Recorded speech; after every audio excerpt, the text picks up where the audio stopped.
میں لکھ رہی ہوں اور آنکھیں رو رہی ہیں۔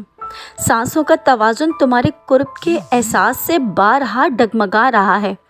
میری آنکھوں کے زاویے تمہاری بھیجی ہوئی چند تصاویروں کو پورے ایمان کے ساتھ میرے دل کے نہال خانوں میں تمہارے تمام خد و خال کی شبیہ سنوار دیتے ہیں۔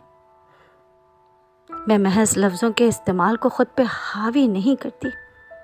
یہ وہ گرفت ہے، ہائے یہ وہ گرفت ہے کہ جس میں کسی مرشد نے اپنے عشق میں گرفتار کسی مجنوں کو حصار راحت میں باندھ رکھا ہو۔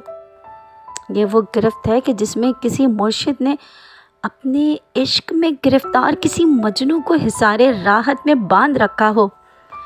تو میرا عشق، میرا مرشد سائیں، میں تمہاری رومانویت کی وہ علم بردار ہوں کہ اگر تم ہاتھ تھامنے